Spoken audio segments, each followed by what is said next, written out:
Welcome back, brothers and sisters. I am Braden. This is Langley Outdoors Academy, and thank you for stopping by. All right, guys, in this video, we're going to go back to our roots, and we're going to take a look at this infrastructure package and gun control. Because early in the year, we talked a lot and kind of stood out against a lot of people and said they don't have what it takes to get gun control. And we walked through the case, and it turned out that we were dead on that. You guys were here for us when we did that. Let me know in the comments below if you remember all those videos. But this one is particularly important because I've seen a lot of reference in the YouTube space of political gun conversation. Creators who I honestly truly respect, there's a lot of conversation around, did they slide gun control into the infrastructure package? And that's what I want to address. Because just like earlier in the administration when they were posturing and they were saying they were going to do all these things, and we kind of called them on it, I'm calling them on it on this one.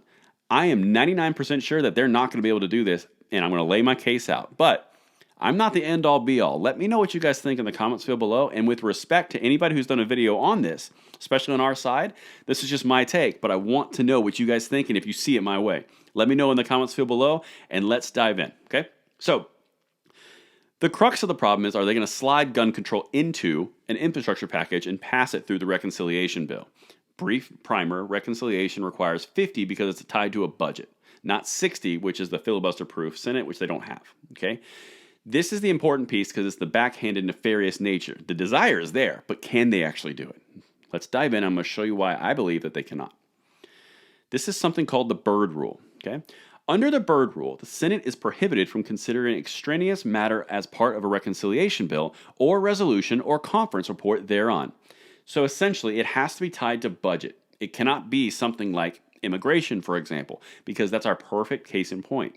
They recently just tried and tested if they could get immigration into the infrastructure package, and they couldn't. It got stuffed, and it got blocked, and that kicked them right in the gonads. But it ties directly to gun control. I'm going to keep going. Like I said, it's really important for me to hear you on this.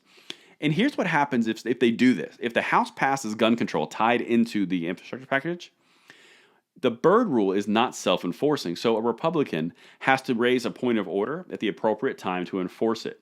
And here's the key. The Byrd Rule can only be waived by 3/5 or 60 majority vote in the Senate. That's the same count as the filibuster. That's why they can't override it. That's one. That's the budget tie. But look what they did this past week, or leading up in the past week, and then they got kicked right in the nads. Democrats look to infrastructure as last chance on immigration reform. That was on July 15th. Look what just happened 5 days ago in the infrastructure package. Senate parliamentarian deals blow to Dems immigration push. They said no. Now, the parliamentarian is basically like the rule enforcer. They're the archivist. They go through and go, oh, you can't do this according to 35C-A subtitle 14. That's them, right? Look what actually happened in this ruling. Washington AP. Democrats can't use their $3.5 trillion package bolstering social and climate programs for their plan to give millions of immigrants a chance to become citizens, the Senate's parliamentariat said late Sunday.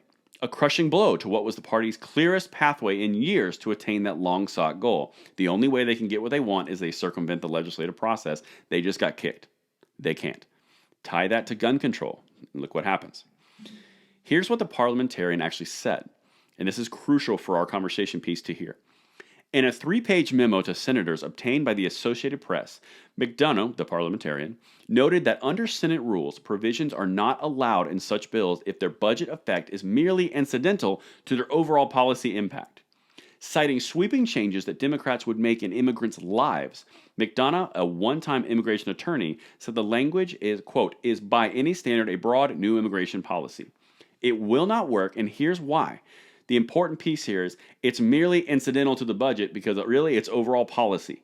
Gun control is overall policy, which will have an incidental impact on every American's lives. That's why this will not work. If even it gets past this, the Byrd Rule, a Republican opens up a session, a point of contention, and says, "Nah, this ain't budget related." They can't put that segment in there. This is key, and this is why our government is designed to work slowly to prevent psychopaths like this to get around the legislation process. They can't get what they want by hook or by crook, and that's why you're seeing all the executive actions go constantly across the board from Biden, because they can't pass anything to satisfy their far left or satiate their medium, moderate Democrat base. And that's what I've got for you. Let me know what you guys think. Does that help you feel confident, not confident of why they will not put gun control in the infrastructure package? At least flat out gun control. They might put money to like gun retention programs and all this kind of stuff, but gun control will not be considered. Again, let me know what you guys think, and I will see you on tomorrow morning's Bullet Points. I'm Braden. See you later.